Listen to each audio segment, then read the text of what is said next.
think I'll get started. I know we're going to have some people joining us as we go, but by the time we get through all of our little messages and things like that, we'll be on our way. Welcome this evening, Parenting Through the Pandemic. PERC is presenting tonight. I'm Kathy Harder, the moderator for our PERC event tonight. We are so glad that you all are with us tonight, this evening, and we know how busy you are, so we thank you for being here with us all. I want to first, so I don't forget, please, after this program, we have a survey that you can go to our website, PERC, DublinPerk.com, and check it out, because that's how we determine how we move forward with our programming through the year. And I invite you to come to our meetings. We've been doing them by Zoom. We meet the third Wednesday of the month, and we would love to have you, because that also brings everybody together about some good ideas. A special thank you out there to our president, Carrie Buss. She's done a fabulous job putting everything together, and also our secretary of PERC too. Amy Spears has done a wonderful job behind the scenes. This takes days to organize and get together to make sure that we can all put this together, and they have done it for us. So I very much appreciate that. Also, remember, tonight is being videoed. So just let you know that. And then also you can tell friends that they can go on the PERC website and watch it there as well too. So we are being recorded. And then before I introduce our speakers, we have a couple things coming up. We have on October 28th is our book talk, Boys and Sex and Girls and Sex by Peggy Orenstein. And it should be a great opportunity to hear this perspective. Also in November, we're going to talk about some serious subjects. We've invited Nationwide Children's Hospital on November 12th to do another Zoom call like this, where we're going to present the second act. And that we will be talking frankly about suicide prevention. So we hope that you all attend that as well too. That is pretty much my housekeeping notes and so forth like that. And let me introduce our speakers. Parenting Through Pandemic. They are back by popular demand. They have been with us several times before, and we love hearing from them. So first of all, Matt Dunatchik. Matt is a licensed psychotherapist who graduated with a master's degree in clinical mental health and counseling from the University of Dayton. He works with teenagers and adults as well as parents and family. He enjoys leading workshops in the community that support growth and understanding. We have Libby Steele here. She is also a licensed psychotherapist who graduated with a master's degree in clinical mental health and counseling from the University of Dayton. She worked closely with individuals and their families to provide a supportive and engaging environment for real and lasting change. She is especially skilled in listening to and working with parents and families, and enjoy teaching families to connect in a deeper level. We are so happy that they're here tonight. As the moderator, I will help through the chat and probably will interrupt here and there about some chats that I hear, but also they will tell you too, if you feel comfortable, you can, chime in and speak about your questions. There'll be time at the end as well too. And remember to stay mute. That helps us for those unexpected noises with the doorbell ringing and the dog barking and things like that. And again, we thank you for taking this time for yourself and growing as parents as we all try to navigate through this. Thank you. Matt and Libby? Yes, thank you, Kathy. Yeah. First of all, we want to piggyback on what Kathy said. If you've seen us before, we are and love to be very interactive in our presentation style. So obviously Zoom is a little different of an arena, but we still hold true to that belief that the more interactive you are as participants, the more you're going to take away from this presentation, this workshop. So like Kathy said, use the chat function, or seriously unmute yourself, interrupt us, chime in, ask questions. We want this to be specific to what you're dealing with as parents, struggles you're seeing in your family and with your kids. We have a lot of material to cover, but what's most important to us is to support your community with specifically what's going on in your family. So please, please, please interrupt us and chime in, because we that's how we feel we best present. And so, Uh-oh. I don't know, somebody drew an 8. There it goes. So we like to open up presentations by kind of just asking a simple question, and I really hope for some feedback. What brings you here tonight? Because you're taking time out of your evening, you're taking time out of your family to be here.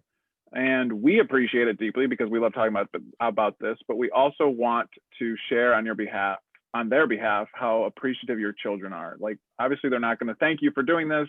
Parenting is a thankless job. So we want to thank you for them. You being here means you're open to learning, you're open to growing, you're open to self-awareness. So we thank you on behalf of your kids that you're here. And so we really want to hear from you in the chat or chime in. What brings you here tonight? What are you hoping to get out of this? What are you struggling with? What drove you to sign in today to Zoom? And I'll take a minute or so to just let people chime in or shoot in the chat, because that's going to help us get going. Yep. For sure.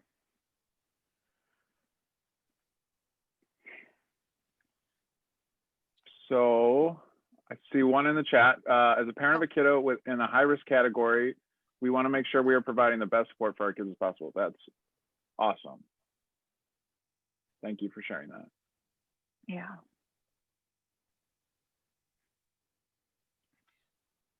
This is Kathy. I'd like to say that I think our kids and teachers and community are working harder than they ever have, and sometimes they need to feel like, okay, let's stop and relax and look at positive things we've done. So hearing those things, how to pause and reflect.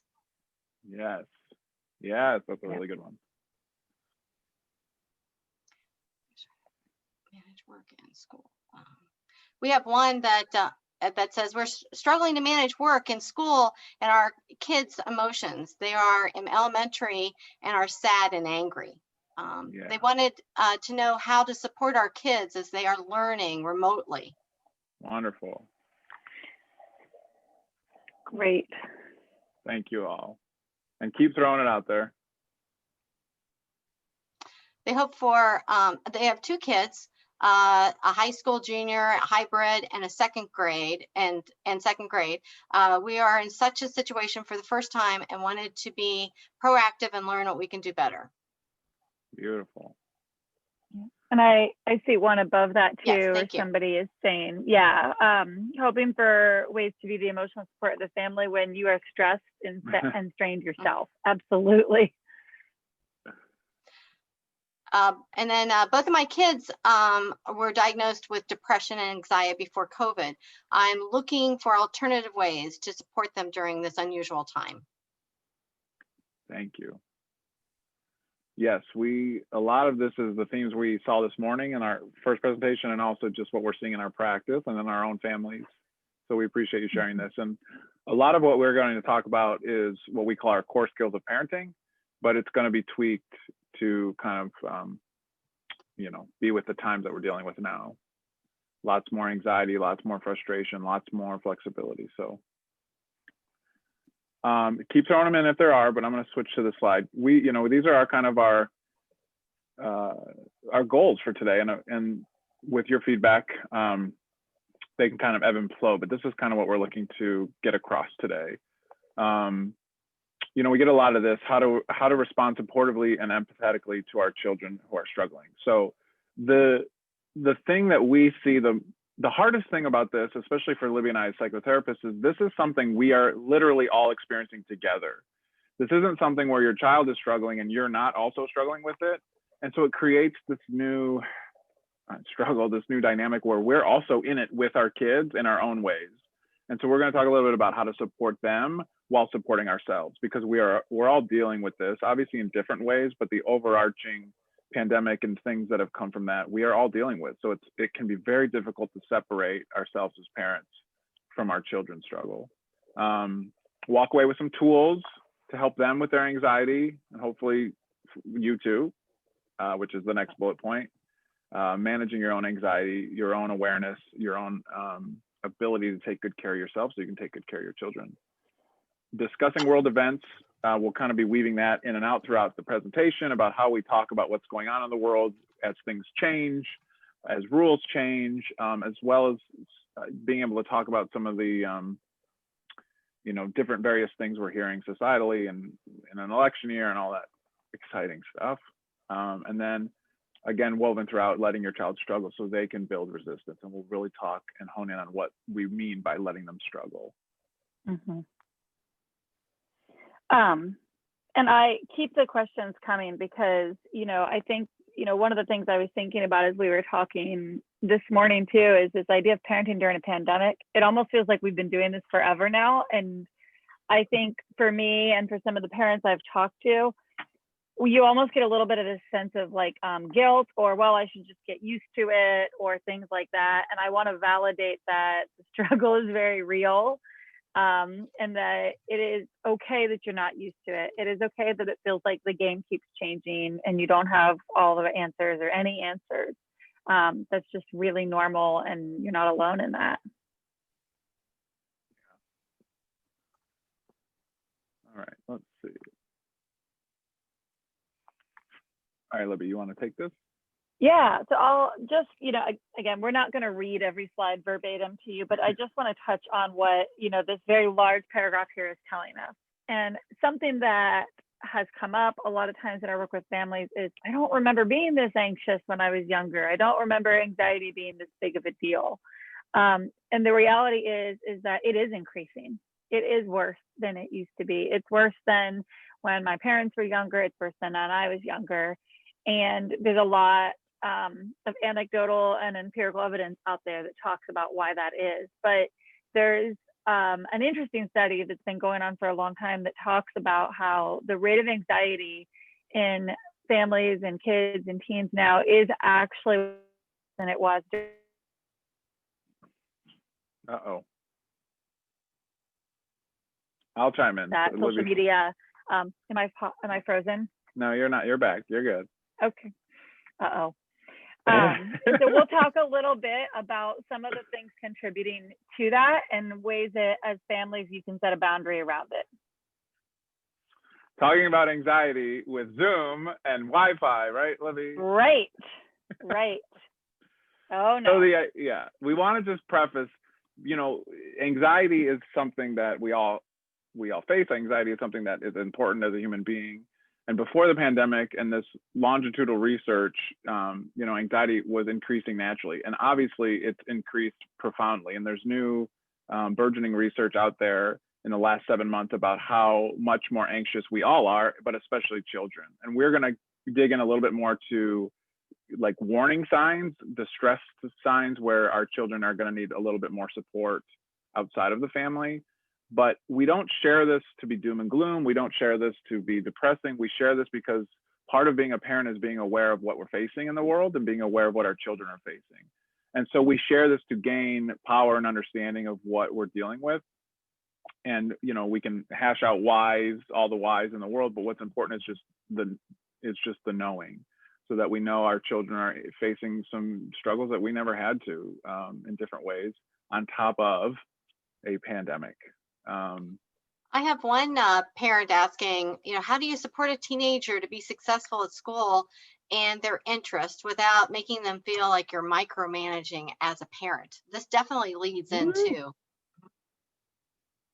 That is a beautiful question. That's a great question. And we will get specifically into that. So thank you for asking that question.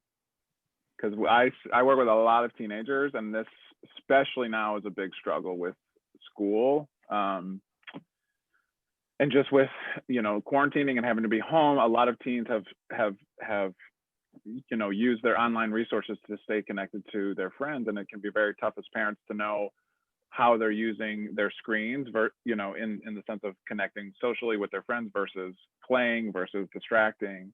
And that has been a big thing we see with parents and teens lately, because the most important thing for teens is to feel like they can socialize, and a lot of that has gone online now. Especially with school. So that's a great question with micromanaging and not micromanaging. Yeah, right. It's hard. It's hard. Parenting is hard, isn't it? Right. Super inconvenient, right? right? Just So- like these factors here. So I'll touch base on this, and if my internet keeps cutting out, Matt will take over, and I will relocate myself somewhere in this house that I maybe have a better connection. So I touched on this a little bit the past slide, this idea of social media and the idea of the 24/7 news cycle, right? These contributing factors to increased anxiety and pressure. We did not have this before, and this is not just true for kids. Any adult that spends too much time soaking up the 24/7 news or on some sort of feed, social media wise, is going to start to feel some anxiety and pressure as well. And what we're really aware of and what we're seeing increasing rates of is, especially for anybody under 25 whose brain is not fully developed yet, they don't have the executive functioning to sort of triage the incoming information and manage the comparison trap that we can all fall into. It creates this kind of looming pressure and anxiety where they can really get sucked into it. And it's really hard to balance what's real in our life with what we're seeing on a screen. And so what do we do when our society has shifted, and maybe before we've had some pretty tight reins on our technology situation with our kids? Maybe before they had some pretty strict rules about how they could use their phones or when they could use their phones or apps they could use. And school alone has undone some of that. And if we're trying to provide an opportunity for any kind of a social life for our kids, we've probably loosened the reins on a little bit of that too, as we've navigated this pandemic. So how do we help set a boundary to relieve some of that pressure for our kids? And how do we watch our kids through the lens of keeping an eye on how they're handling it? And what do we do when we start to think maybe they're not handling this very well? And this is the same thing along the idea of the academic pressure. We will touch on this. And there was a question just now that we just read that is beautifully said. How do we balance support with micromanaging? How do we do that? The things that we are really noticing along with this increased rate anxiety is the decline in free play, whether that is for a kid, a little kid that's playing, or even a teenager, and their ability to just kind of, listen to music, hang out, their ability to do something without the constant incoming stimulation is at risk right now. And these are all things that are contributing to that increased anxiety, and it leads to low self-esteem, isolation, disconnection. We say this not to scare you, but to say, here are some of the things that we are aware of that's going in it, so that when we talk about the boundaries to put around that and the way to parent around that, we hope it feels encouraging, and we hope it highlights an area where you can engage with your kids in a way that builds a different structure. Yeah. And with the pandemic, a lot of us, all of us, almost all of us, have a deep sense of feeling out of control, especially as the ground feels like it's shifting beneath us. Our children are feeling it too. And so we wrote here, pandemic, what can I control?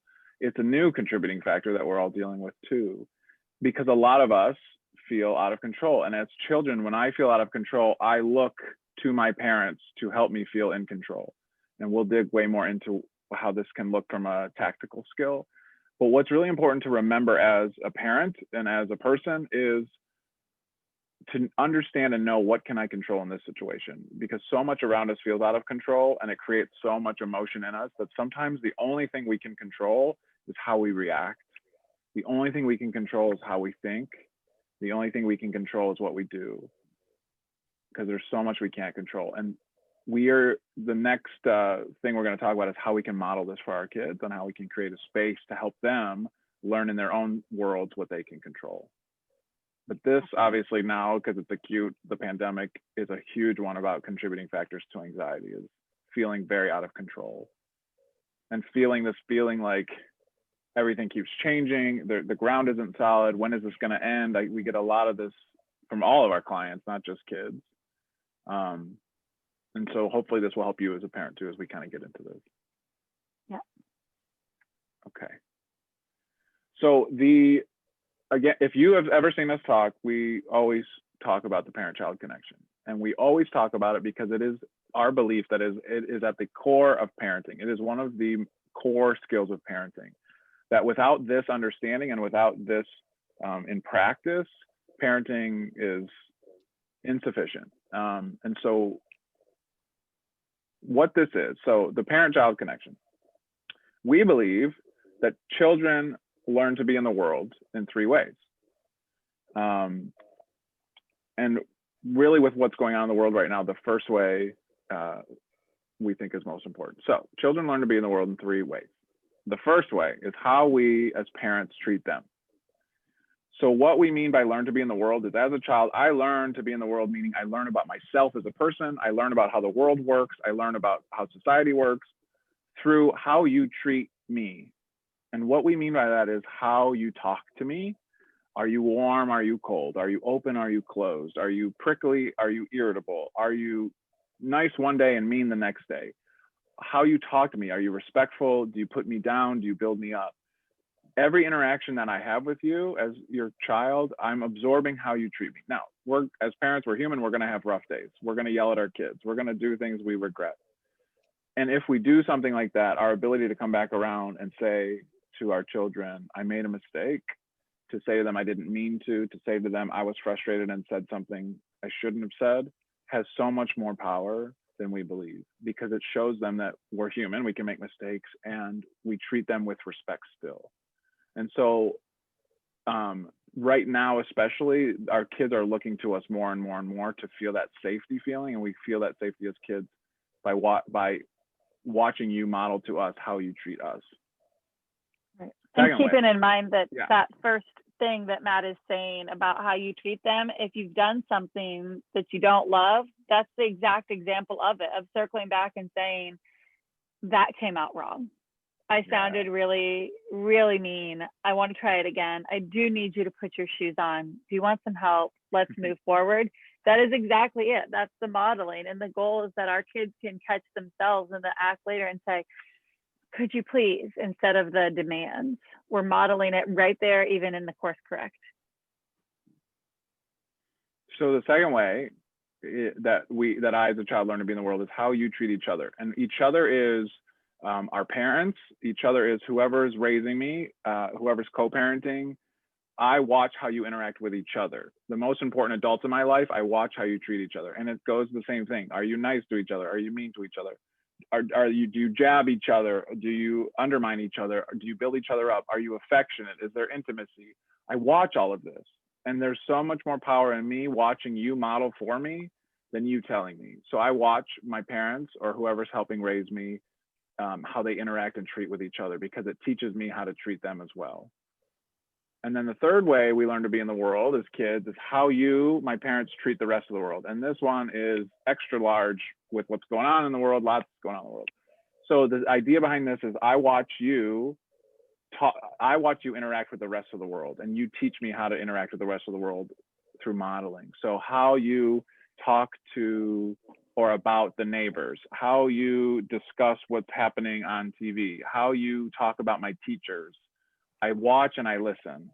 So if you know, I watch disrespect, that's what I take in and how I can treat the world.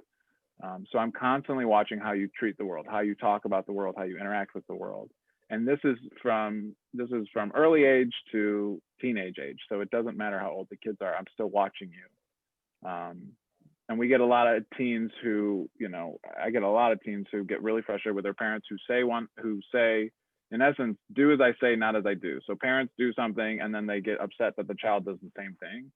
And a lot of teens struggle with that because it's not healthy modeling. Modeling is more powerful than lecturing and telling a child what to do. Mm-hmm. I think this is especially important right now too, just to touch on, you know, the fact that we are in election season. We are, you know, in the middle of some heavy social issues, and the way we talk about those, even when we think the children aren't listening, even when we're talking to the other adults, if the children are around, they are listening, they grow extra ears. So being especially conscious of the way you talk about the wider world, your neighbors, your sibling, your brother-in-law, whatever it is, in those moments. Yeah. And so we have a question here, which I would love if you wanted to answer, but really just think about it to yourselves. What are your children learning from you about how you respond to stress, about how you respond to what's going on in the world? What are they getting from you? Obviously there's a lot going on and we all have our own reaction to it, but really thinking about, from your own parental awareness, what are my children seeing me do or say, or how I'm behaving around what's stressful, what's going on. So if anybody wants to share, please do. That would be beautiful. If not, really just think about this question and take some time, because this we feel is one of the most important skills of parenting. And I think a lot of times when we get caught up in our own stuff or stress, we can tend to forget about this, and that our children are little sponges and take it all in.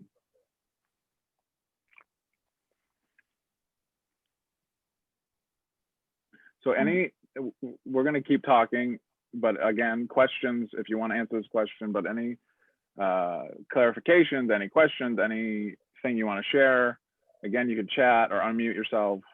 We're seriously open to it. If not, we'll just keep trucking. I don't mind making a little comment. Yeah, Go for it. I have 2 7-year-olds, and one of them is definitely has anxiety about everything going on in school. One does not, but that's also their personality traits. The one that's obviously has more anxiety has likes to know expectations and these things. So I'm having trouble trying to help her cope with the stress and anxiety that she's feeling. I don't typically feel a ton of stress. I mean, so I'm not good at explaining to her. She actually asked me how I can help her, and I actually don't know how to help her. And I think it's been helpful the past couple of days. I think at school they're teaching them how to take a deep breath and learn how to like slowly breathe and de-stress a little bit without really using the word stress.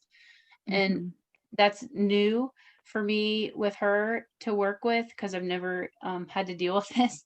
So are there other things for that age group that would be helpful to, since they don't use a lot of these other bigger words we're used to using, of how to explain how to decrease their anxiety with all this going on in schools? Yeah, that's such a great question. Yeah. Go ahead, Matt. well, I was going to share where my thoughts were going. You saying that you don't feel as stressed, and it's like, how do I help her when she's not feeling stressed? And I think part of modeling how you treat her is modeling for her, saying, I'm not sure. I'm not quite sure. So let's explore that together. And that could be just an open conversation where, I heard in school you're doing some things like breathing and things, like, tell me more about that. Or it could be things where together you sit down, or maybe you alone before you do it together, since she's 7, do some research online, like helpful ways to reduce stress in children. And making it something where you can say to her, I'm not sure, but I want to help you. And finding solutions together. If it's something that you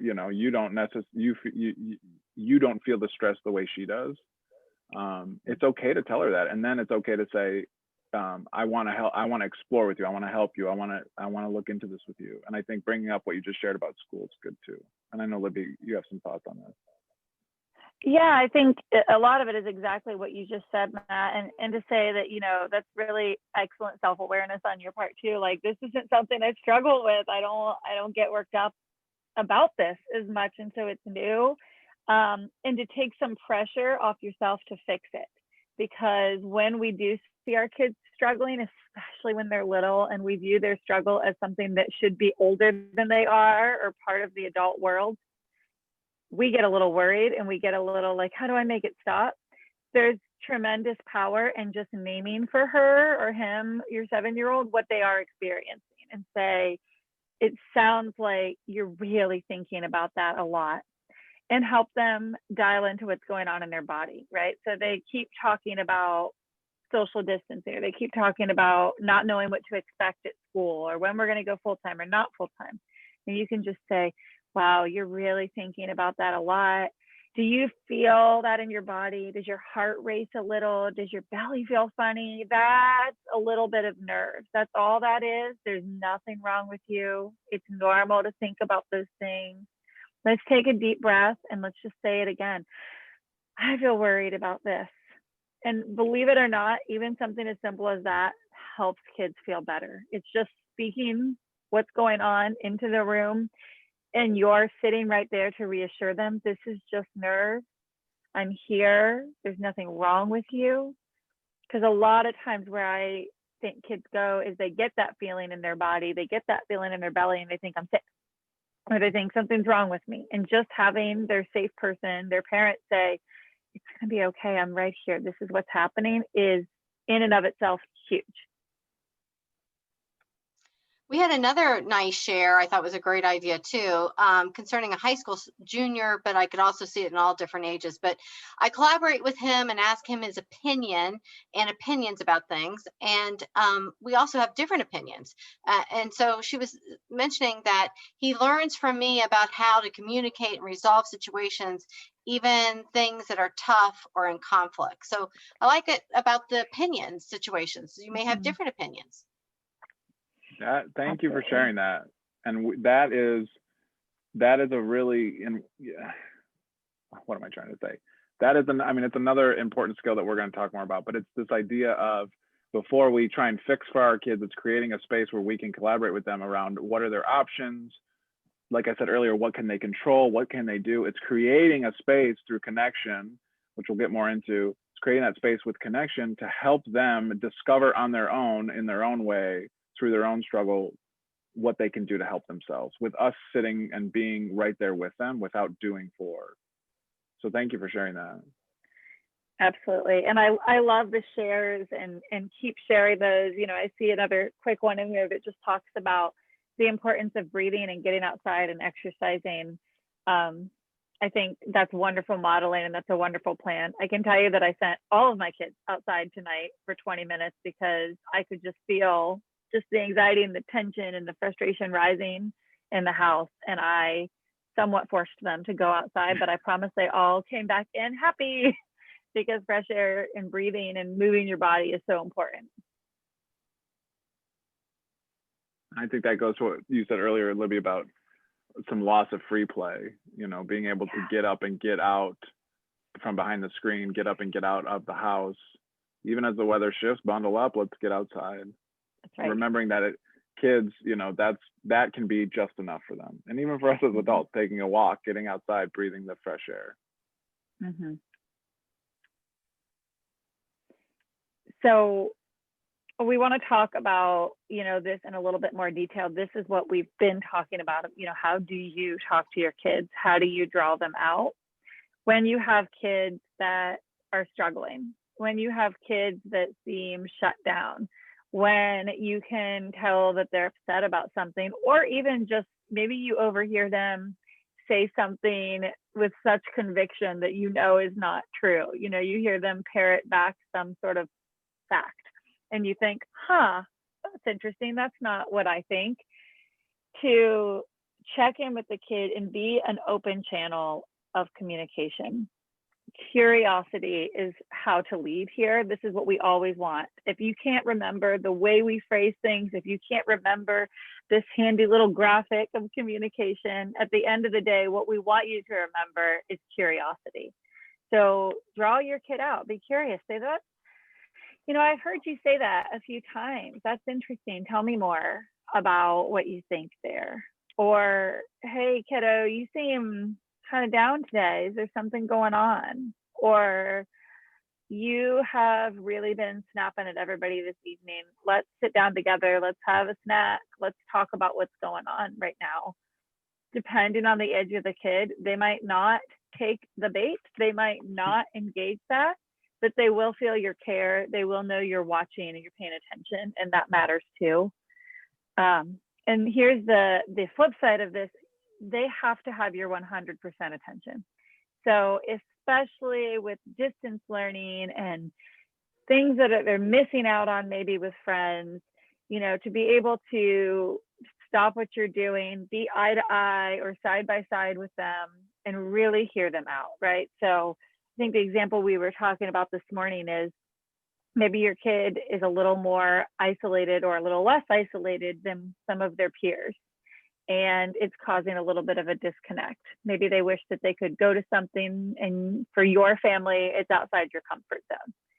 And before you start lecturing them on, well, it's not safe, well, I can't be sure about this, or that's not what we're doing, just start by saying, you're so frustrated. You're so tired of this. I hear you.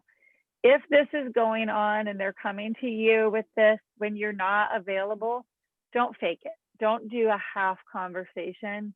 Let the kid know, wow, this sounds really important. I want to talk to you about this. I need to finish this Zoom call, or I need to finish putting this, in the washer, and then I'm going to come and find you. Whatever it is you're doing, to name that you're going to come back to them and give them your attention and then make good on that promise. Go find them, sit down and say, okay, tell me how frustrated you are. I want to hear it. Tell me all the things. And kids don't come to you and say, I'm so frustrated. I'm so sad. I feel lonely. I feel worn out. They say things like, this is stupid. This is boring. My teacher is boring. You're mean. You're not being fair. This isn't fair, right? All of these things that they catch us in the wrong moment, we want to argue back. We want to let them know nothing's fair, all of these things, right? That's not what they need. They need you to draw them out. They need you to say, I hear you. I really do. Tell me more. And then say, what do you think you need, right? If we start arguing back with them, if we start pointing out all the things to be grateful for, we are taking them out of their process and into ours. And what we're trying to do is help them feel better and teach them that they can come to us with the hard stuff, and we're going to hang in there with them. And when we say things like, what do you need? What do you think you'd like to do about that? How can I help you? We're also teaching the kid to build some autonomy and some agency and some resilience around this, because they have to start thinking about, do I actually need something, or do I just want to be mad and complain? And maybe there's space for that too, but the kid needs to own it and needs to see that we can support them in that. I think those are great points. There's a couple of things in the chat here, which I thought kind of lends to this too.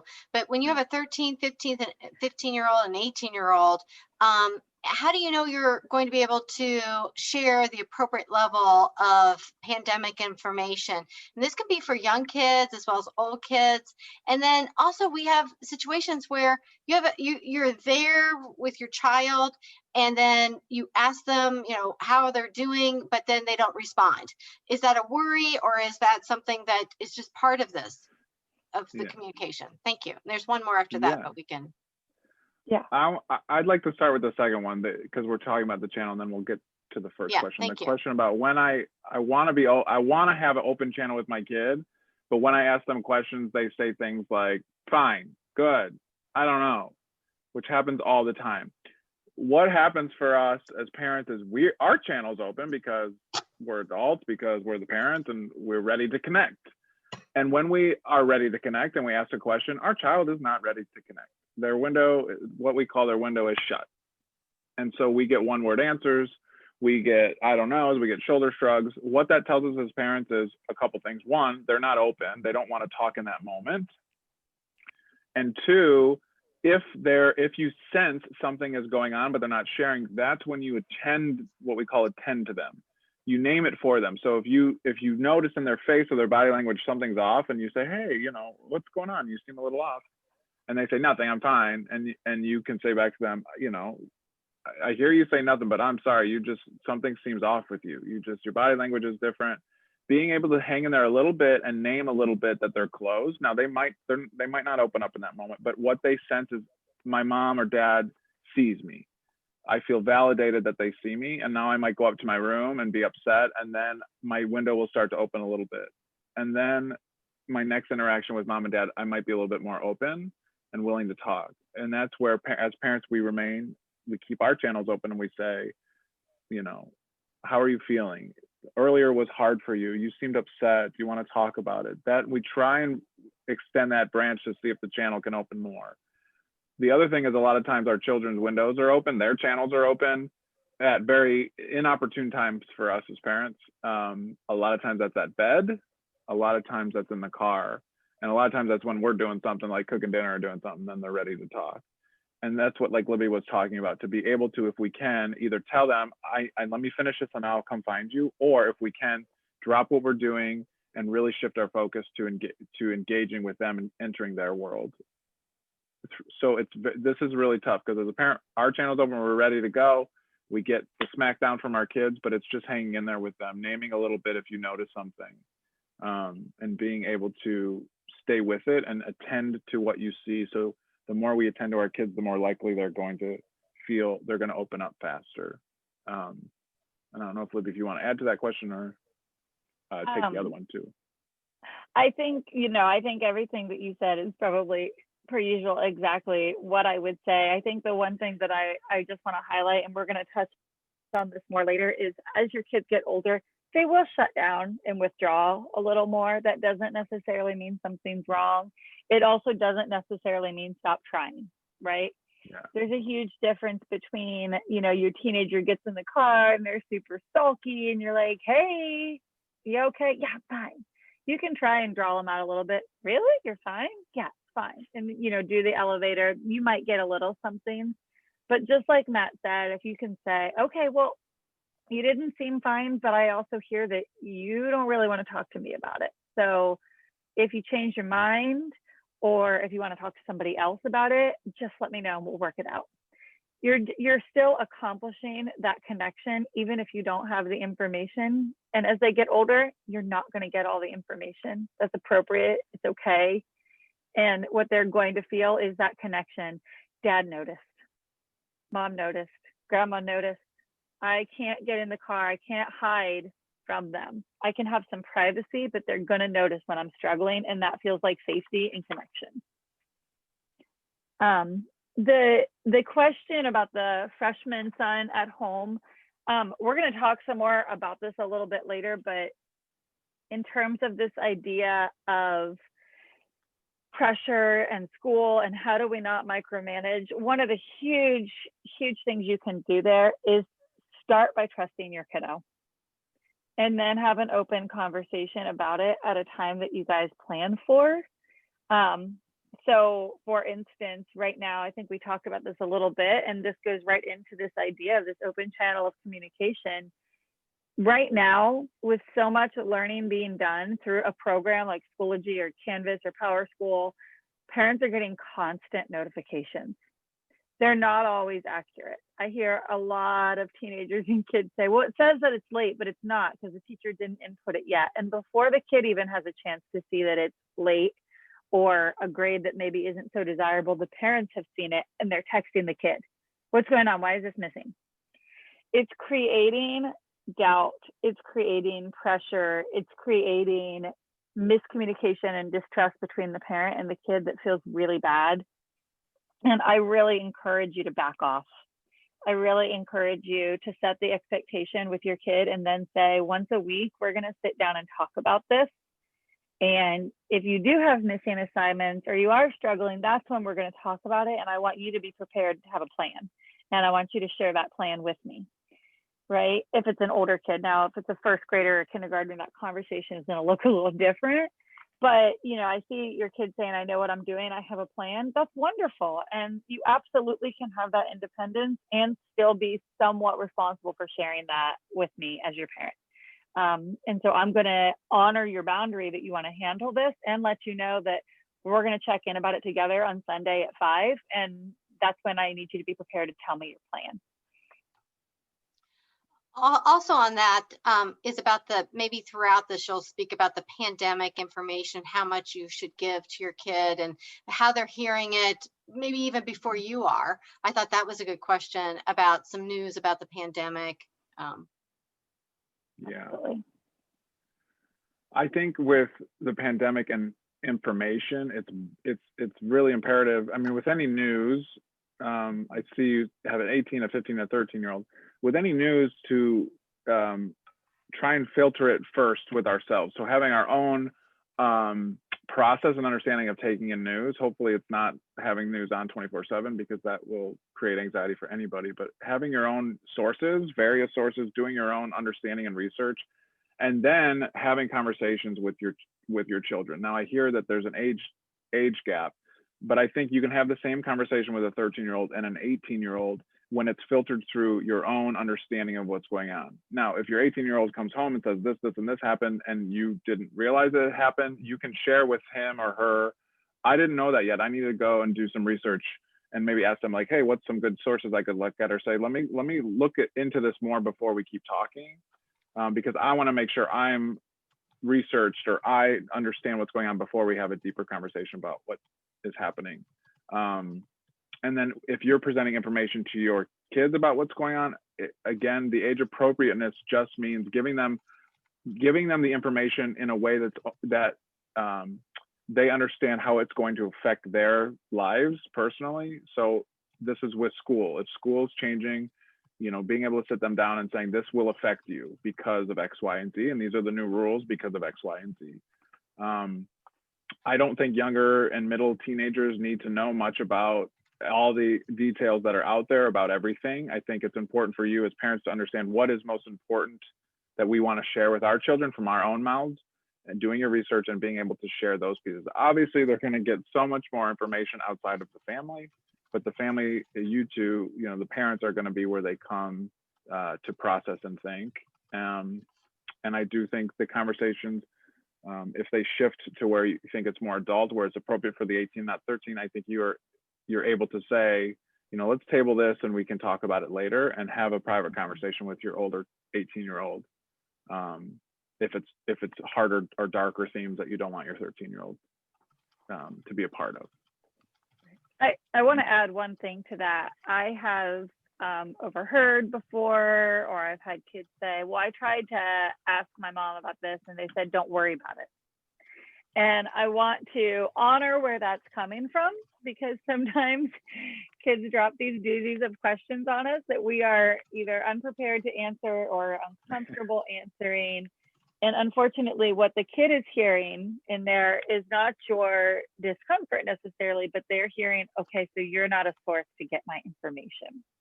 And we want our kids to come to us, even with an awkward question, even with a hard question, because then we have an opportunity to be curious with them and help draw their attention back to, for instance, our particular family value system.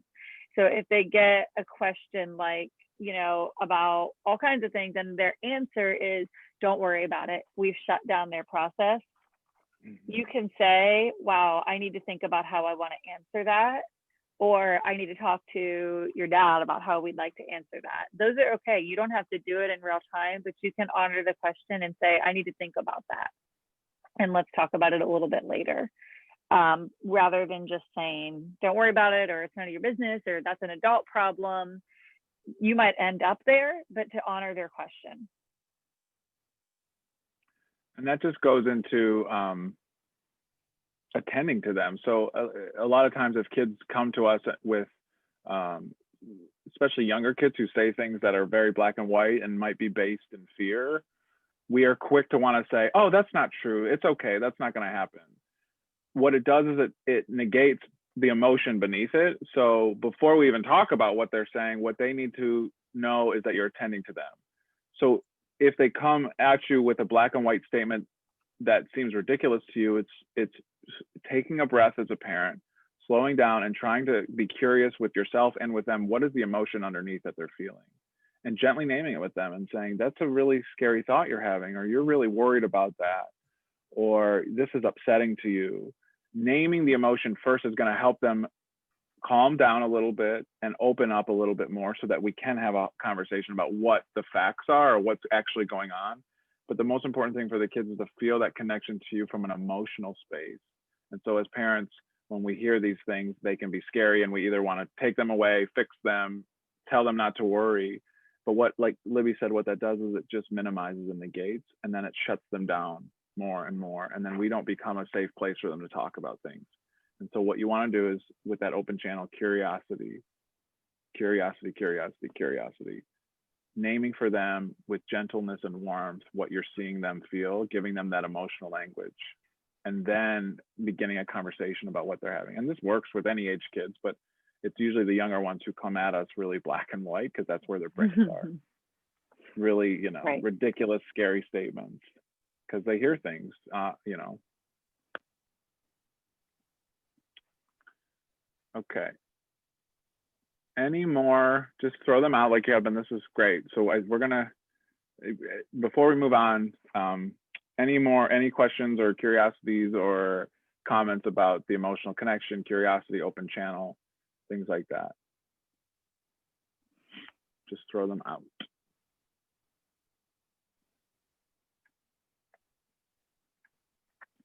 So I want to talk a little bit about the family container here.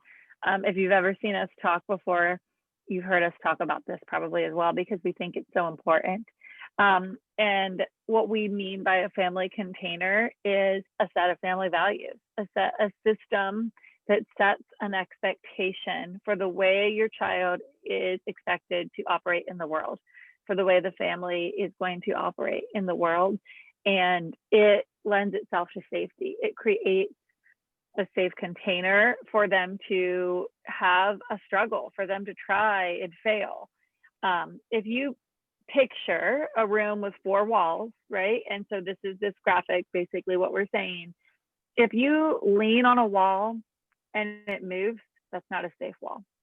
If you lean on a wall and it doesn't move, you're contained and you're safe. And what we want is for the parents, along with the kids, to set a boundary, to set a family system that they can learn to operate from within.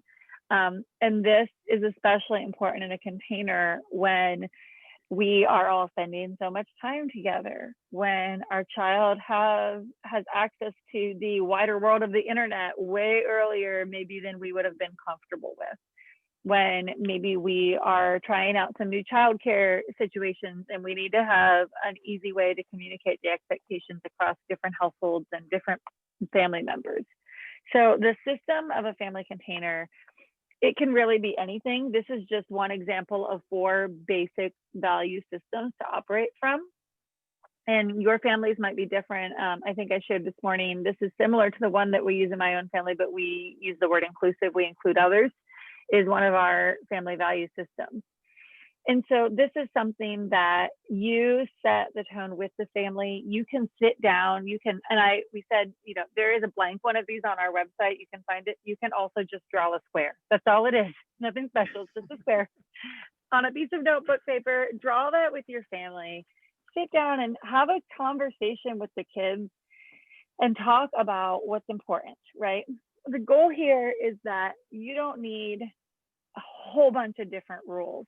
You don't need 5 different rules for every circumstance your kiddos encounter. You need a system of values and expectations, right? So I don't need to tell you, we don't jump on the couch, we don't throw food, we don't talk back to your father, we say please and thank you, right? All of that falls under respect. We're respectful of people, places, and things.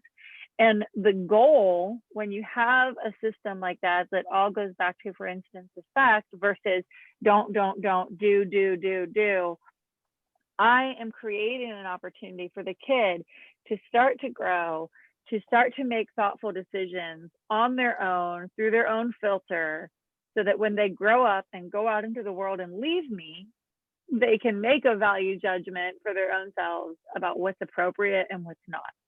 When they're younger, when they're still living at home, they may occasionally crash into one of the walls of this container. And often that's just a natural consequence. Sometimes we have to put a consequence in there because they've crossed the boundary of part of this container. And I'll talk in just a minute briefly about what that would look like. But the idea is to start to create some autonomy, some agency, some ability for the kid to make decisions for themselves with the container in mind. And I think it's especially important right now in the pandemic when, like I said, they are on the internet more, interacting in ways that maybe we're having trouble keeping an eye on. They are going to school and operating in a system that maybe feels way different than it did previously. and the expectations feel different. If we can be really clear with, you know, both within the family and with the babysitter, with a co-parent maybe that doesn't live with you, generally speaking, what the expectation is, that creates safety, and it creates a controlled system, just like we were talking about, that helps a lot with the anxiety piece. The thing I want to highlight with the container, especially with what's going on in the pandemic and how everything's shifting, like I was talking about earlier, is this container, this family structure helps me as the child feel safe. Safety to children means I understand what is expected of me, and I understand how the world's going to function. And so within my family, that's where it begins. And so if my family rules constantly shift and change, if I do something one day and get consequence and the next day don't get consequence, I don't feel safe because I don't know what to expect. And as a child, when I don't know what to expect, I feel anxious, or I begin to manipulate. I begin to manipulate my parents and my world to get what I want because there are no boundaries. And so I learn to be manipulative. Now, children are naturally a little manipulative because their job is to push against our boundaries. And so when we are firm in understanding what our four walls are, and we have natural, gentle, and appropriate consequences for when they cross that, then as a child, I know what to expect in my world, being my family, and I feel safe. I might be ticked off, I might be angry, but I feel safe. And when I feel safe, I know what to expect from the world. And I know and can learn within the family that things always change and things ebb and flow from a sense of circumstances, but my container stays the same. I understand where my parents stand on their values. I understand where my boundaries are, so that when I become an adult and go into the world, I can navigate that in appropriate ways. I can feel safe and certain in who I am and what the world expects of me and things like that. And Exactly. so I wanted to highlight that. And Libby, you talked about, I don't know if you're going to now, but this idea of in our family, I don't know if you touched much on that. I think that's really pertinent right now with the pandemic. Absolutely. And things, so I don't know if you want to touch on that. Yeah, I can highlight that again too. Yeah, because this container creates that safe space for struggle, right? And right now, our struggle for our family might look different than your struggle for your family. For lots of reasons, people have kind of graded up and down the extent to which they are social distancing, the extent to which they're comfortable with this and not this. And it creates, and you know, again, the election season, it creates all kinds of opportunities for kids to compare and contrast the way their family is operating. And this phrase, in our family, this is how we're doing it. And that's a really important phrase for a couple of reasons. One, you're taking them right back to that connection. We're a team. This is our system. And you're not putting a value judgment on somebody else's system. You're drawing the attention away from what they're doing and back to what you're doing. You know, in our family, this is how we're choosing to handle it. I know it's hard. In our family, we are going to do A, B, and C, and not all families are going to do it that way, but this is how our family is going to do it. And I think, you know, right now, especially, I think for parents of teens, this is tricky because they're used to some freedom. They're used to some autonomy, and we don't know if they're totally following our rules when they leave the house, even in a non-pandemic situation. And the goal of this container is that it grows and shifts with the child as they grow up and out into the world, so that they have that voice in their head in a good way that says, in our family, we don't do blah, blah, blah. In our family, we do blah, blah, blah. And it takes them right back to those four systems and allows them to make a decision from a safe place. And I think I want to highlight too, you know, in terms of, you know, warning signs that maybe, and we will get into this more, warning signs that your child is really struggling, or things that we can do to make sure that we are noticing if our child is maybe really deeply depressed or things like that. One of the things that we do is just in the way we interact with our child about the expectations. When we have a teen that doesn't have enough boundaries, that doesn't feel safe. And the example I gave this morning, I think, is one of the best ones that could highlight this. I have talked to teens in my therapy practice that are frustrated. None of my friends get to stay out as late as I do. truly, I have heard kids say this. I'm the only one that doesn't have a curfew, so there's really no point. I just have to go home anyways. And when I'm curious about that, really, you don't have a time you expect to be home? No, they don't care what I do. They wouldn't even notice if I came home. That's really scary. That's really scary because one, it's telling the kid, I'm not invested in you. It's not telling the kid I trust you. It's telling the kid I'm not paying attention. I'm not invested. I've got other things that I'm focused on. When you have a kiddo and you say, I need you to be home by 10 o'clock, that's the expectation. And they roll in at 10:20 and you name it and they have a consequence for that. They are not going to accept it with grace because they are teenagers. They're not going to say, thank you for setting that loving limit, Mom. They're going to say, it's not fair. It was only 20 minutes. And you can say, I know it was only 20 minutes, but it was 20 minutes that I started to worry about you because I love you and we had an agreement and you broke it. And so tomorrow you're home at 9:40. That time is going to be replaced that direction. And after that, we'll reset and reevaluate. They're going to huff and puff and storm off. And inside, they're going to get the message, Mom's watching, Mom notices, Mom cares, and Mom's going to hold me to it. And that is a way safer feeling. And it is what allows the child to know, I am not alone in this. I'm not alone in this. I need help and I'm going to get it. I want to add to that because I love how you shared that. And it is, I've worked with teens who have shared similar things where they think it's great that their parents, don't have rules or don't have boundaries, but what it feels like to these teens that we work with is, they don't care about me. They don't care enough to set these boundaries. And really what that means, like Libby was saying, is investment. It's this feeling as a child that my parents are investing in me, not investing in me and what my grades are, but investing in me and keeping me safe, investing in me and attending and validating me, investing in me and seeing me and hearing me. And so investment goes, what we can do in a family is create opportunities for every member of the family to invest in themselves, in each other, and the family as a whole. And Libby and I really believe in this idea of in investment and responsibility and chores. So we hear a lot from parents about chores, and chores are really tied to allowances in a lot of families, which we kind of disagree with, because we believe that what chores are for children are an opportunity for them to invest in the family, which means I'm investing in the family and it feels good because I'm giving back to the greater good. I'm also investing in myself because I'm a part of this family. And what chores can do even for a 3-year-old can have some simple chores, and you can just Google age appropriate chores. What that tells the child is that the parents aren't the only ones doing everything in the household. The parents aren't the only ones investing in how things run and the responsibilities of daily life in the family. It says to the children, you are a part of this unit, you are a part of our family, and so you will have responsibilities in investing in its smooth running.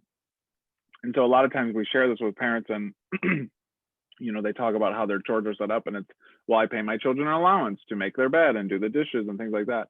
And what that teaches kids is they're not investing in the family, they're investing in making money.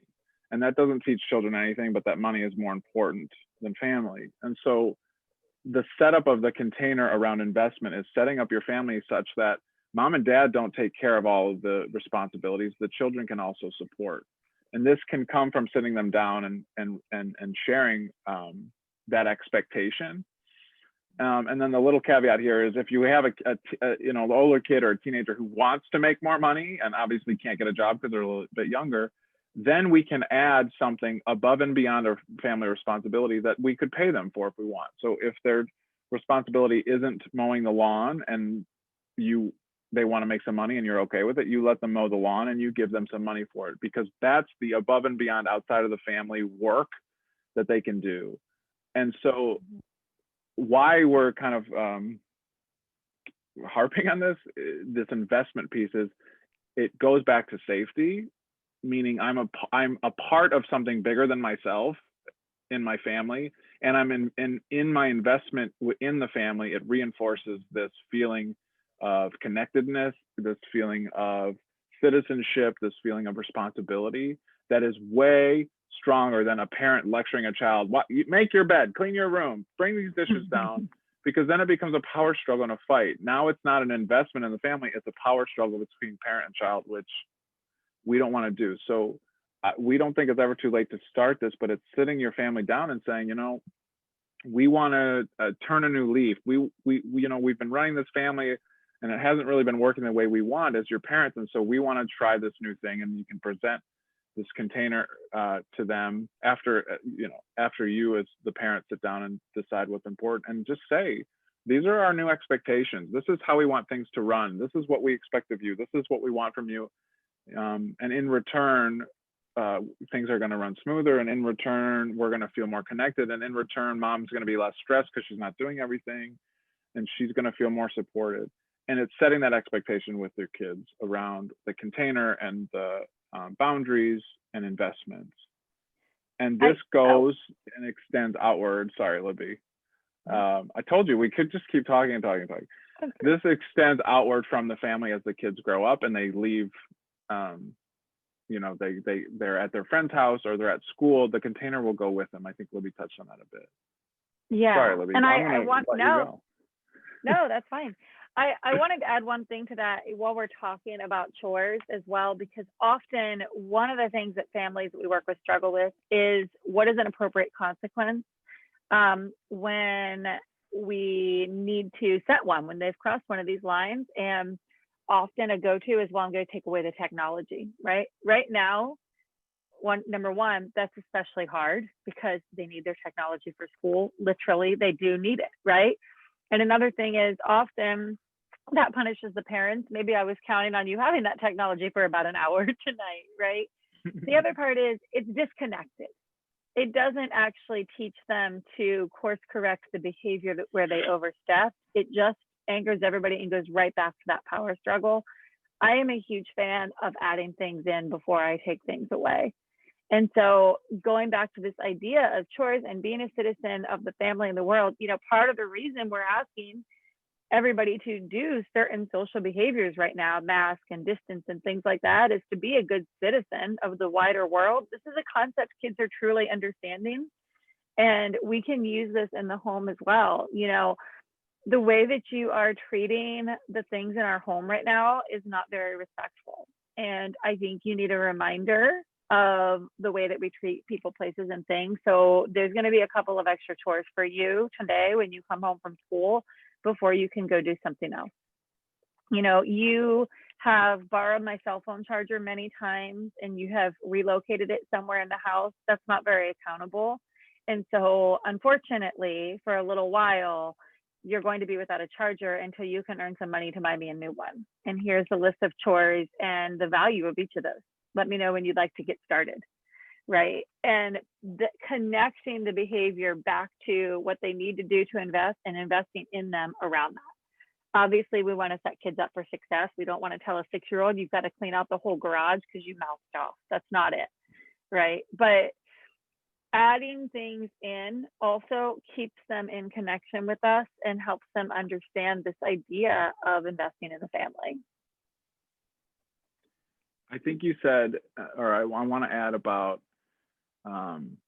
as things have changed, as rules and mandates have changed with mask wearing and social distancing, it's the same, you know, being able to join with your child and say, this is really frustrating, or we don't really like this, or we'd rather not wear masks, but we're doing it because we're responsible members of society, we're responsible citizens, just like within the family. You know, you're angry that you have to make your bed or do the dishes, and that's okay to be angry, but we're doing it because we're investing in the family, we're good family citizens, things like that. It can translate out into the greater world when rules change, or think we don't like how the schools are running, or we don't like how the you know, what the mandates are, or mask wearing. We can name that that's frustrating, but underneath it, it's important. It can be frustrating, and it's an important investment in the greater good. It's an important investment in the wider family, the wider community, the wider society, the world in general. It's helping model and teach our children to be autonomous, but also part of a greater community, because that's what's happening. That's that we're a part of a society, and it's helping teach them that through the family first. And that's where these messages and things come from. Right. So we just shared a lot, I feel like, or maybe I did. And so, and any comments, questions, your thoughts on this, if you feel like this might be a struggle for your family, if you're already doing it and want to share, throw those out there. Again, we want to hear from you. It can feel really weird for us just talking to a screen. So let us know you're here.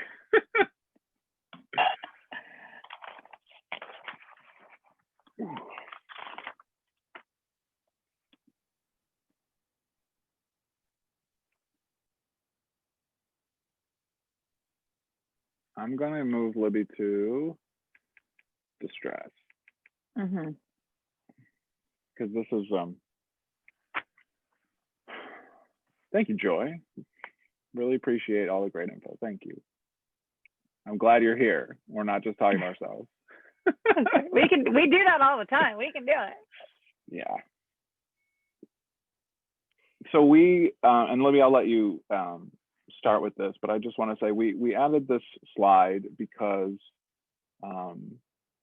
with the research I was talking about earlier and what we're seeing in our practices, a lot of children are experiencing higher signs of distress.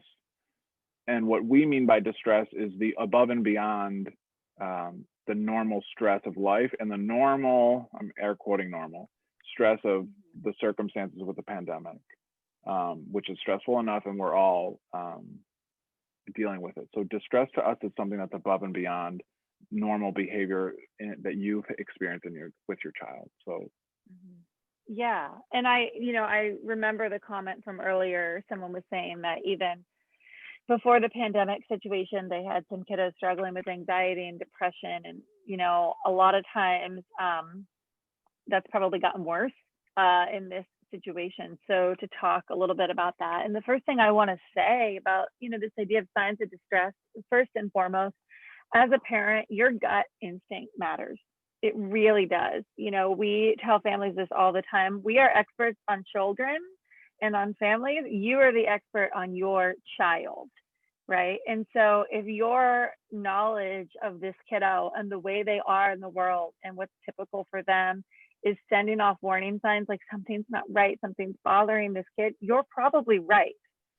Where the disconnect might be is how serious is it, and this is where being aware of your own process, is there something going on that's reminding me of the struggle I've had, kind of getting that under control too. But looking at your kiddo, if your gut says something's up, then something's up.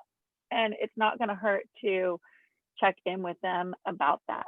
So, one of the things that we always say too is, we never want to pathologize normal bumps and hurdles and struggles of growing up. It is really normal for teenagers and preteens to withdraw into their rooms, to start to share less, to put more importance on their friends, to even participate in some risk-taking behavior. Some of that is healthy and appropriate.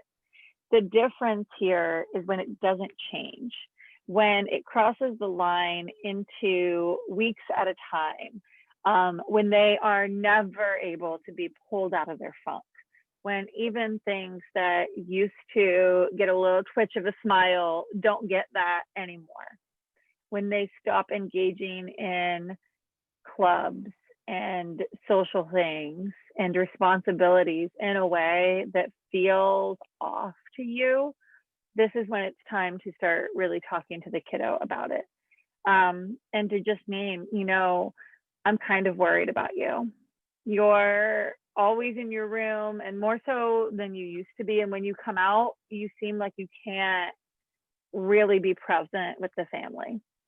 And if we're talking about a teenager, you can honor that they probably don't want to be with the family totally in that moment. And that's okay. You can say, I bet you want to go back into your room. I know it's really hard to hang in there in family game night sometimes or family dinner, but you really seem next level frustrated right now. So let's talk about it, right? Keeping in mind that as the parents, even when you have a kiddo who at an age appropriate level is starting to really kind of pull away, you are the captain of this ship, and it is totally appropriate and healthy to expect them to eat at least one meal a day with the family. it is totally normal and appropriate to expect them to still participate in their chores or occasionally share part of their life with you. And if they are really struggling to do that, then you've crossed the line into some signs of distress, in my opinion. And I don't know if you want to add anything specifically about that, Matt, but it, again, going back to that gut and looking at what are you expecting from them, and is this kind of teenage moodiness, preteen moodiness, or is my kiddo really struggling here? Yeah, I think it goes back to what we were sharing about attending to your child, naming for them what you're seeing in a way that feels good and warm and connected to them. A lot of times I think in parenting, we get really scared. And when we get scared, we can do two things. We can compensate for our fear, and our fear comes out really intensely to our kids, or we can become irritable too. And we demand things of them, and we tell them they have to come out of the room, and we get angry because we don't know what else to do. In trusting your gut that something's off, the first thing to do is engage gently with your child by naming what you see. You've been really in your room a lot, more than you've been in your room all the time. I haven't seen you all day. What's going on? How you doing? I miss you, or I want to connect with you, or I want to see you, or I'm a little worried. Naming for them, and your gut will tell you. You know your child better than anyone else. If their channel will be open, if there's something that happens, or if it's just a day that they're having a struggle. And that's where we said moodiness that doesn't change. This moodiness is important in all of us. We all have moods that ebb and flow. What we mean by moodiness that doesn't change, like Libby said, is that if it lasts for more than a week, if it lasts for more than a week, for weeks at an end. And moodiness, a lot of times in teens and young children, it comes out as irritability. Irritability is usually the first sign of some distress, and it's irritability above and beyond the normal character of your child. And a lot of times we as parents like to meet irritability with irritability, which only creates more irritability, and we don't want to create more irritability. So obviously, if it's disrespectful, if it's rageful, that's different. But if it's just irritability and snippiness and snappiness and prickliness, being able to engage that with warmth by, like we said, you're being kind of rude to me today. You've been rude to me the past few days. I'm just wondering what's going on with you. You're not usually this mean to me. And they might continue to be mean to you, but again, it goes back to what we said. They'll sense that you see and hear them. So the more you do that, the more they might open up and share a little bit. Yeah. I want to highlight too. Oh, go ahead. I'm just noticing some of the chats and so forth, just talking about some of the good conversation that we're having. Like, how do you safely balance allowing teens to be social as COVID strikes? Comfort levels with kids and family vary so much with kids, and kids do need to be social. Then you get down to what a lot of families are facing is during the pandemic, we have family members who are high risk or in the high risk factor. And it's difficult to balance what we consider to be safe activities and activities that we want to do that may be perceived as risky. We don't want the siblings to be left out feeling angry and left out and trying to keep the whole family safe. These are real. This is real. A great question. Thank you. Yeah. I want to answer those. And I just want to say one other thing about the signs of distress, what beyond talking to your child, right? What to do.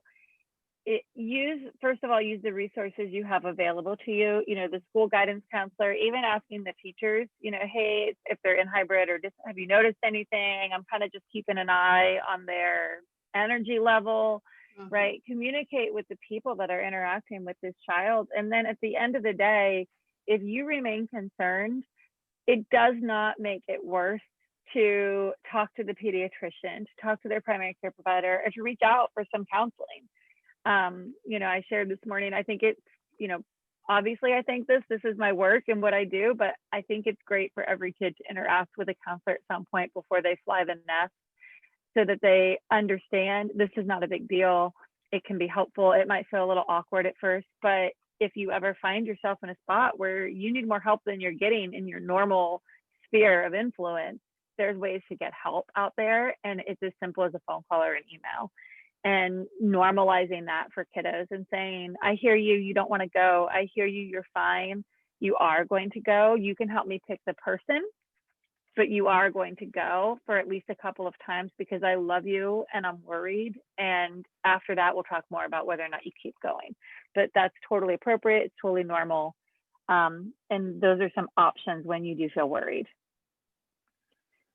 And these questions are wonderful questions because they're, they're really relevant for right now. And what I keep thinking as I'm reading these, like, how do we balance safety versus risk? How do we balance healthy development for our kids versus remaining safe?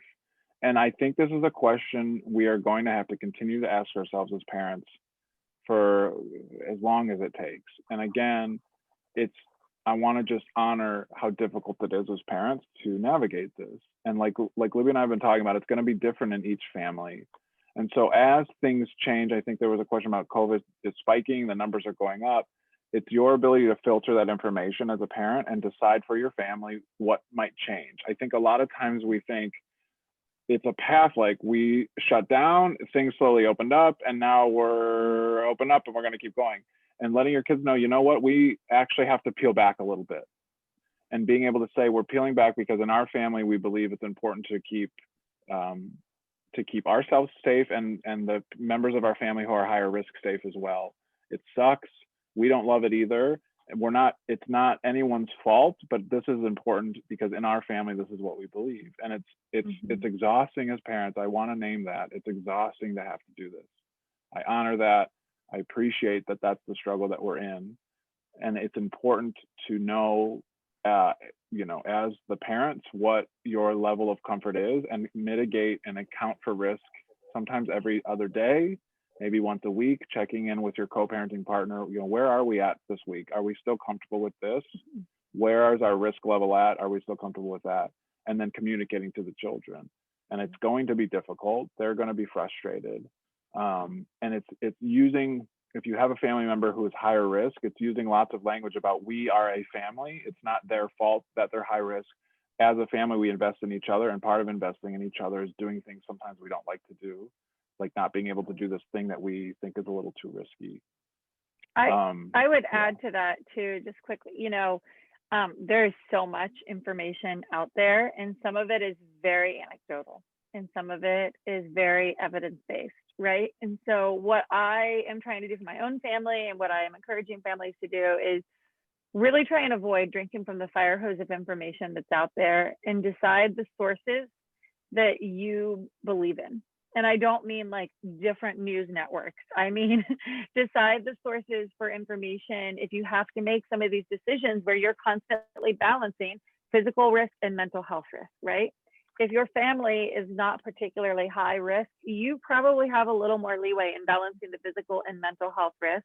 If you have a family member that is in the high risk category, whether it's the 1-year-old or Nana that lives with you or whatever it is, pay attention to where your information is coming from and to the level that is appropriate for your child's age. Share that with them. Say, listen, I know that some of your friends are doing this.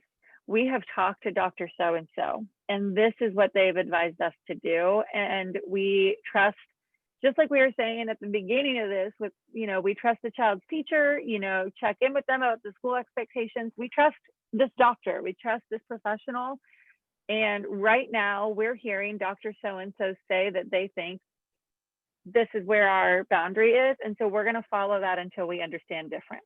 And you can have all the feelings you want about that. You can be mad about it and sad about it, and we can talk about it, and we're going to do it. These two things can be true at the same time. It can be hard, and we're going to do it because Dr. Smith thinks it's important, and we trust Dr. Smith. I just want to point out that we have about 5 more minutes. Oh, yeah. I lost track. Time flies. I know. I hope that answered the question about that high risk situation. I know it's really hard with siblings, especially. Kids don't always have a lot of grace and tact around navigating this. And, Matt popped our website up there earlier, but call us. If you have questions, if you want more information, call us. We love to talk about this stuff. Yeah, I see the end of this question. We don't want the siblings to feel angry and left out. The other kids will feel angry, and it's helping them understand that the anger is valid. The anger is okay, and this is what we're doing, and this is what our family's value is, and so it's helping them understand it's okay to be angry. It's not okay to name call. It's not okay to yell at, but it's okay to be angry. And then really leaning on your larger network of families and friends to find ways to chat with them about how they're doing, what they're doing, to see if you can lean on them for some extra support, whether we do a bonfire or we do a silly game, Jackbox game virtually, where we can connect our families together. Again, mitigating risk and understand that, so we can feel connected outside of our family unit to other family units too, who might align with where we are, or who we can lean on, so that we as a whole family, especially as parents, don't feel so isolated too. Because again, like I said at the beginning, all of us are literally dealing with this, and so we need to lean on each other more and lean on our supports, our family supports too. But again, I wish I could say something different. It's extremely difficult. Kids are going to be angry. We're going to be angry, and it's okay. And it's okay.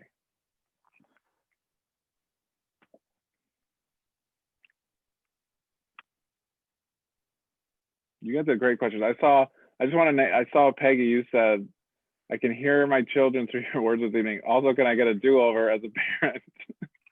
I've made a lot of mistakes. Thank you for your honesty. I love that comment. No, you can't get a do-over. I bet your kids are wonderful children. We all make mistakes. We aren't perfect parents either. It's okay, but thank you for your comment. All right. I just wanted to acknowledge it. I think we did. Yeah, absolutely.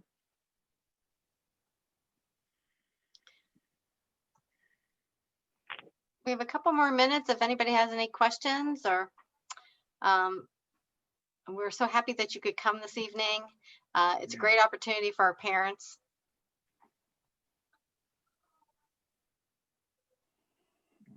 Oh, thank you, Joy. So much of being a better parent is just trying and trying and trying again. And just to highlight one other little piece about that, it is really a cumulative game. It's a long game. We all have off days. We all have hard days, just like Matt said. We all yell. We all lose our temper. It's the course correcting, circling back, and the cumulative effort that matters. Yeah. I agree that each time we do this, we all learn so much. And if you ever have, programs that are happening in the community and you want to run them through PERC, meaning, telling us when they are, I'm sure, that, we have parents out here who would love to attend. You all do such a great job with this. Thank you. We very much appreciate all your time and effort in putting all these programs together for us. We very much thank you for putting together some videos for us that when the pandemic started, that we could share with our parents, that they could leisurely go in, and you were familiar faces to everyone. And so I think those were very instrumental and helpful to everybody. So we thank you so much for that time too. Just for everyone, just to recap and so forth, PERC is a parenting program that really started through our PTOs. So we thank them so much for all that they do for us here in Dublin. And also Dublin City Schools has been very, very supportive of us. And we have our meetings there when we're not in COVID, but behind the scenes, they are very, very helpful and instrumental in us with our programming. And again, we have just a couple of dates. On the 28th, we'll have a book talk coming up. I hope you all join us for that. And then remember, on November 12th, we also have our next program. It's a tough issue. It's about suicide prevention. Nationwide Children's Hospital will be there. But the point is that we all should be coming to this because you may not think you have a problem, but you're the eyes and ears to look at other people's kids as well too. And so to have these skills behind you makes a world of difference. And then lastly, go on, fill out the survey, tell us what you think. This helps us out with programming for next year. We start doing programming in January, and so we'd like to hear what you like to see. That's why how these things become successful. And tonight we appreciate all of your time, everyone coming this evening. We know how busy things are, and what you did to get here, we really appreciate it. So, and again, Matt and Libby, thank you so much for your time tonight. It was great, very informative. And as you can see, everyone is really happy that you came. So thank you again. Thank you, Kathy. Thanks, everybody. All right. Good night. Yeah. Good night. Thank you.